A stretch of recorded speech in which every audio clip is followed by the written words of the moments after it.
నమస్తే. ఇన్నాళ్ళు నన్ను సపోర్ట్ చేస్తూ, ఎంకరేజ్ చేస్తూ మీ ప్రేమను నాకు అందిస్తున్న ప్రతి ఒక్కరికి కృతజ్ఞతలు. అలాగే ఈ వీడియో కూడా ఖచ్చితంగా మీకు ఉపయోగపడుతుంది. లైక్, షేర్ అండ్ సబ్స్క్రైబ్ చేసి మీ సపోర్ట్‌ని నాకు అందించండి. అలాగే ఈ వీడియో పట్ల మీకున్న అభిప్రాయాన్ని కామెంట్ సెక్షన్‌లో కామెంట్ చేసి తెలియజేయండి. ఇప్పుడు వీడియోని చూద్దాం. నమస్తే. Welcome to our channel. నేను పద్మిని. ముందుగా ప్రేక్షకులందరికీ శ్రీ క్రోధినామ సంవత్సర ఉగాది శుభాకాంక్షలు. ఉగాది అంటేనే ప్రథమంగా మనకు గుర్తొచ్చేటటువంటి అంశం పంచాంగ శ్రవణం. ఖచ్చితంగా పంచాంగ శ్రవణం చేస్తాము. అలాగే ఈ సంవత్సరం పాటు అంటే ఈ ఉగాది నుంచి వచ్చే ఉగాది వరకు కూడా గ్రహచారం ఎలా ఉంది, గ్రహాలు ఇచ్చేటటువంటి ఫలితాలు ద్వాదశ రాశుల వాళ్ళకి ఎలా ఉంది అనేది ఖచ్చితంగా తెలుసుకునేటటువంటి ప్రయత్నం చేస్తాము. ఒకవేళ ప్రతికూల ఫలితాలని ఇస్తున్నట్టయితే ఖచ్చితంగా తీసుకోవాల్సినటువంటి జాగ్రత్తలు తీసుకుంటూ దైవారాధనని ప్రత్యేకంగా చేసుకుని స్మార్ట్ వేలో వచ్చేటటువంటి కష్టాల నుంచి బయటపడే ప్రయత్నం ఖచ్చితంగా చేస్తాము. మరి ఈ రోజు కూడా మనకి క్రోధినామ సంవత్సర ఫలితాలని అందించడానికి మనతో పాటు ఇద్దరు ఆధ్యాత్మికవేత్తలు సిద్ధంగా ఉన్నారు. ఒకరు లలిత ఉపాసకులు, వాస్తు జ్యోతిష పండితులు బ్రహ్మశ్రీ నానాజీ పట్నాయక్ గారు, అలాగే సూర్య ఉపాసకులు విక్రమాదిత్య గారు. మరి వీరిద్దరూ కూడా ఒకరు ద్వాదశ రాశులకి కూడా గ్రహచారం ఎట్లాంటి రిజల్ట్స్ ఇస్తోంది అనేది తెలియజేయబోతున్నారు. అలాగే మనకున్నటువంటి వెజిటబుల్ థెరపీని ఆధారంగా చేసుకుని కూరగాయలతో ఎట్లా మనకు వచ్చేటటువంటి సమస్యల నుంచి అధిగమించవచ్చు అనేది విక్రమాదిత్య గారు తెలియజేస్తారు. మరి కార్యక్రమాన్ని మొదలు పెడదాం. ముందుగా ఇద్దరికి నమస్కారం అండి. ముందుగా మీ ఇద్దరికి క్రోధినామ సంవత్సర ఉగాది శుభాకాంక్షలు.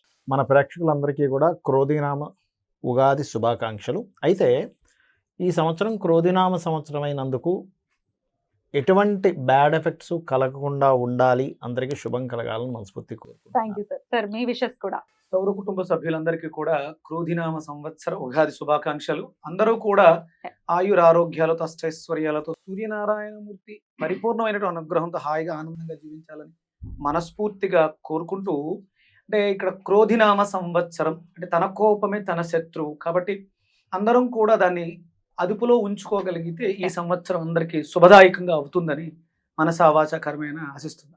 Thank you so very much. Last time కూడా మీ ఇద్దరు కాంబినేషన్ లో చేయటం జరిగింది శోభకృత్ నామ సంవత్సరం. అయితే శోభకృత్ నామ సంవత్సరం మనందరికీ తెలిసిందే ఎంత శోభాయమానంగా సంవత్సరం మొత్తం వెళ్ళిందో. ఎందుకంటే రామచంద్ర ప్రభుకి అక్కడ ఆయన ఇంటికి ఆయన తిరిగి వచ్చేసినటువంటి సందర్భం ఉంది. శోభకృత్ నామ సంవత్సరం నిజంగానే అద్భుతమైనటువంటి నామ సంవత్సరం. అయితే ఈ పేరు చూస్తే ఒకంత వెన్నులో నుంచి ఒక వణుకు పుడుతోందా అని అనిపిస్తోంది. ఎందుకంటే ఈ క్రోధం ఉండకూడదనే కదా, క్రోధాన్ని ఖచ్చితంగా జయించాలి కదా. మరి ఇదేమన్నా ఈ సంవత్సరం ఆ నామానికి ఏమైనా సార్థకత ఏమైనా చేసుకుంటుందా sir? What is your opinion? ఖచ్చితంగా. ఎందుకంటే మనం జనవరిలో న్యూ ఇయర్ ఫలితాలు చెప్పేటప్పుడే ఫిబ్రవరి నుంచి ఇక్కడ మనం ప్లానటరీ పొజిషన్స్ కూడా వేసింది. అందుకే ఈ కుజుడు అంటే గొడవలకు కారకుడు, రవి అంటే అధికారానికి కారకుడు, వీళ్ళిద్దరికీ శత్రుగ్రహాలు అంటారు వీటిని. అంటే వీళ్ళిద్దరు నిజంగా శత్రువులను కాదు, different energies, fiery energy, cold energy. రెండు దగ్గర ఉంటే ఎలా ఉంటుంది? ఇప్పుడు చూడండి, మనం ఏదైనా పెనం మీద వాటర్ వేసాము, చిర్రమంటుంది. అలా ఈ డిఫరెంట్ ఎనర్జీస్ కలయిక వల్ల ప్రకృతిలోని లోకాల్లో అంటే భూమి మీద నివసించేటువంటి జంతువుల మీద కావచ్చు, లేకపోతే మనుషుల మీద కావచ్చు, అధికారుల మీద కావచ్చు, దాని ప్రభావం ఉంటుందనే భావనతోనే ఏమండి ఇక్కడికి ఇది ఫిబ్రవరిలో ఎంటర్ అవుతుంది. ఫిబ్రవరి, మార్చ్, ఏప్రిల్ ఈ కాంబినేషన్ మే వరకు ఉంటాయి ఈ కాంబినేషన్స్. కాబట్టి ఫిబ్రవరి నుంచి గొడవలు అని చెప్పుకున్నాం, చాలా గొడవలు జరుగుతున్నాయి. మీరు బయట చూసినట్లయితే యుద్ధ వైఖరి పెరుగుతుంది. ఎందుకంటే క్రోధినామ సంవత్సరానికి అధిపతి కుజుడు. ప్రధానంగా యుద్ధం చేయాలి అంటే ఒక విషయం ఏదైనా మనకి ఇప్పుడు ఒక విషయం జరిగినప్పుడు మాట్లాడుకోవచ్చు, గొడవ పెట్టుకోవచ్చు. కానీ క్రోధినామ సంవత్సరానికి ఉన్నటువంటి కుజుడు అధిపతి అయినందుకు గొడవకే ఫస్ట్ ప్రయారిటీ ఇస్తారు, ప్రయారిటీ ఇస్తారు. ఎగ్జాక్ట్లీ. మీరు గమనించినట్లయితే చూడండి, ఇక్కడ ఇప్పుడు అంటే శుక్రుడు మనం ఇక్కడ వేసాం, బట్ ఇక్కడ తిరుగుతాడు, సంవత్సరం మొత్తంలో మారిపోతుంటాడని మనం వేయలేదు. పర్టికులర్గా మనం కుజుడిని, రవిని ఎందుకు వేసామంటే ఈ కలయిక ఉందని. అందుకే ఫిబ్రవరి నుంచి ఇప్పుడు జల ప్రదేశాల్లో హైజాక్లు అవ్వడం కానీ, లేకపోతే మనకి చూడండి బుధుడు మొన్న ఇక్కడ నిలిచబడ్డప్పుడు కూడా గమనించినట్లయితే స్కామ్, దాని ఏమంటారు, షేర్ రిలేటెడ్ సంబంధించిన స్కామ్స్ అవ్వడం కానీ, షేర్స్ కారకుడు బుధుడు కదా. అందుకని ఏంటంటే అధికారులు మనం అసలు ఊహించినటువంటి మార్పులు ఇంకా చాలా ఉన్నాయి. అసలు ఇలా జరుగుతుందా, ఇలా జరుగుతుందా, అమ్మో ఇట్లాంటివి మనం ఇట్లా కూడా యాక్షన్ తీసుకుంటుందా, గవర్నమెంట్ కావచ్చు, పోలీస్ కావచ్చు, మిలిటరీ కావచ్చు, ఇట్లాంటిది కూడా యాక్షన్ తీసుకుంటుందా అనేటువంటిది జరుగుతుంది. అయితే ఇది నార్మల్ పీపుల్ మీద ఎంతవరకు ఎఫెక్ట్ ఉంటుంది అంటే జీవుడు బయట ఉన్నాడు. Hmm. ఇది ఒక బెనిఫిట్ ఇక్కడ. Hmm. ఎప్పుడు కూడా కాలసర్ప యోగంలో గ్రహాలు సంచరించేటప్పుడు జరుగుతాయి. అయితే ఇందులో యాజ్ పర్ నాడీ ఆస్ట్రాలజీ పరంగా జీవుడు అంటారు గురువుని. బయట ఉన్నందుకు కొంచెం జనాలు దానిలో నుంచి బయటకు వస్తుంటారు. Okay. ఈ గురువు కూడా లోపల ఉన్నాడు అనుకోండి. మనకి last time 3.5 years back Covid వచ్చింది.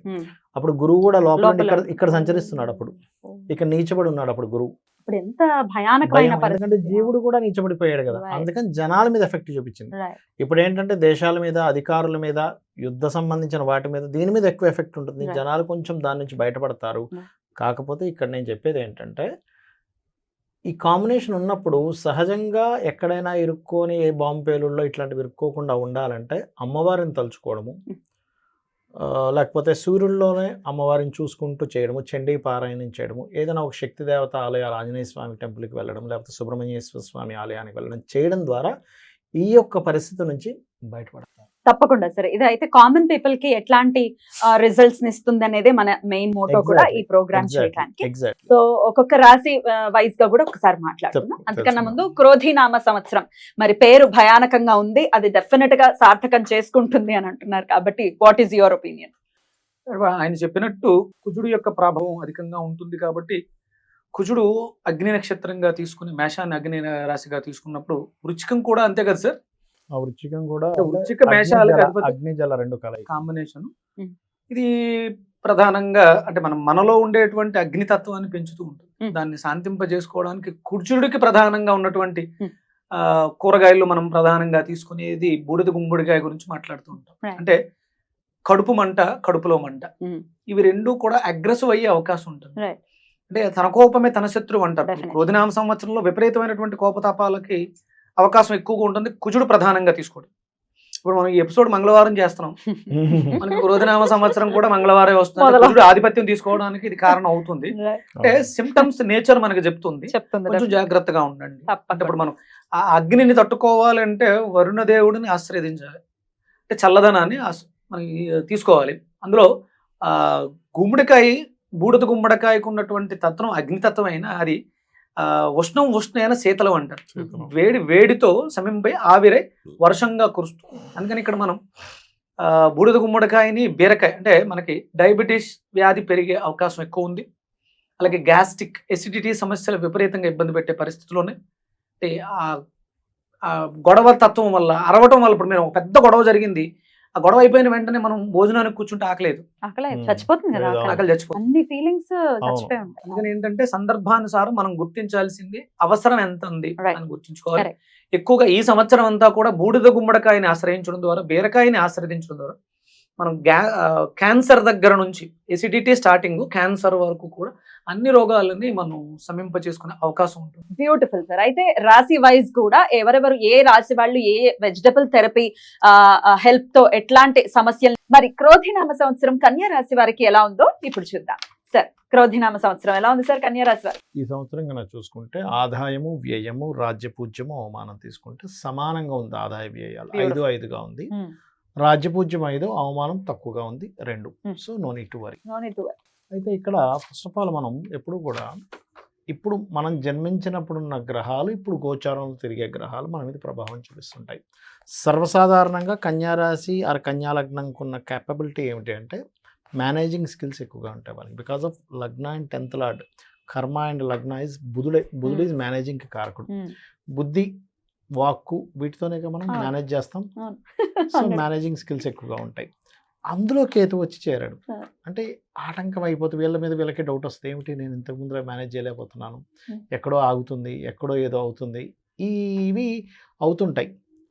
అందుకు ఈ ఉదయం నిద్ర లేచిన వెంటనే ఒక్క 10 నిమిషాలు కనుక వీళ్ళు గణపతిని ధ్యానించుకున్నట్లయితే మేనేజింగ్ రిలేటెడ్ సంబంధించింది ఏదైతే ఆటంకం జరుగుతుందో అది చక్కగా ఫలితమిస్తుంది వీరికి.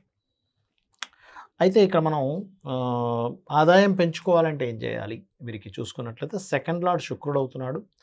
ఈ శుక్రుడికి సంబంధించినటువంటిది లలితా సహస్రనామాల్లో ఓం సంపత్కరీ సమారూఢ సింధుర వ్రజ సేవితాయే నమః ఒక్క 40 నిమిషాలు కనుక చేయగలిగితే ఫైనాన్షియల్ గ్రోత్ అనేటువంటిది బ్రహ్మాండంగా పెరుగుతుంది వీరికి. ఇంకా మిగతా అంశాలు డూసు డోంట్సు. 1 లగ్నంలో కేతు ఉన్నందుకు కొంచెం ఇది సహజంగానే డైజెస్టివ్ పార్ట్‌ని సూచిస్తుంది. ఈ 2 రాశులు కూడా. ఇందులో ముఖ్యంగా అబ్డామన్ అంటే డైజెస్టివ్ పార్ట్ కంటే కొంచెం కింద ఉండేటువంటి పొత్తి కడుపును సూచిస్తుంది కాబట్టి, కొంచెం పొత్తి కడుపు సంబంధించిన విషయంలో మీరు కొంత జాగ్రత్త తీసుకుంటూ మేనేజింగ్ రిలేటెడ్ సంబంధించిన విషయంలో ఎప్పుడైనా ఇక్కడ కేతు వచ్చింది అంటే ఉదాహరణకి ఈ రాశిలో కేతు అనేటువంటిది ఏంటంటే చిత్ర విచిత్రం అంటే డైలీ లైఫ్‌లో రకరకాల విచిత్రాలు, రకరకాల హ్మ్. ఇవి వెళ్తూ ఉంటుంది. హ్మ్. హ్మ్. ఓకే. అటువంటి ఫలితాలు ఇస్తూ ఉంటుంది ఇక్కడ. కాబట్టి గణపతి నేను మొదట్లో చెప్పినట్టుగా. అండ్ ఫైనాన్షియల్‌కి ఏంటంటే ఆ మంత్రము. సహకరించే వాళ్ళ సంఖ్య కూడా ఈ సంవత్సరం వీళ్ళకి బాగా బ్రహ్మాండంగా పెరుగుతుంది. కొత్త అగ్రీమెంట్స్ చేసుకోవడం, కొత్త కొత్త వ్యక్తులతో అగ్రీమెంట్లు చేసుకోవడం గాని ఇవన్నీ ఉంటాయి. ఎందుకంటే గురువు మారి 3వ స్థానం అగ్రీమెంట్ స్థానాన్ని చూస్తున్నాడు. హ్మ్. సో మంచి అగ్రీమెంట్ యోగాన్ని కన్యా లగ్నం వారు, కన్యా రాశి వారికి ఇస్తుంది ఇక్కడ. హ్మ్. ఓకే. అండ్ అలాగే కొన్ని ప్రాపర్టీస్ మూలంగా ధనయోగం ఇస్తది ఇక్కడ గురువు ఇక్కడికి వచ్చినప్పుడు సర్వసాధారణంగా. హ్మ్. సో ప్రాపర్టీ మూలంగా ధనయోగం ఇస్తుంది ఇక్కడ ఉండేటువంటి గురువు. అండ్ అట్లాగే ఇంకోటేంటంటే ఇక్కడ ఇష్టపడిన వారిని అందులో ముఖ్యంగా వేరే దేశాల్లో నివసిస్తున్నటువంటి వారు కావచ్చు, లేకపోతే కొంచెం ఘర్షణ వాతావరణం ఏర్పడి సంతానం ఏర్పడుతుంది ఇక్కడ. హ్మ్. అదేవిధంగా వీళ్ళ సంతానాన్ని విదేశాలకు పంపించడానికి కూడా కన్యా లగ్నం వారికి చాలా పాజిటివ్‌గా ఉంది అని చెప్పుకోవచ్చు.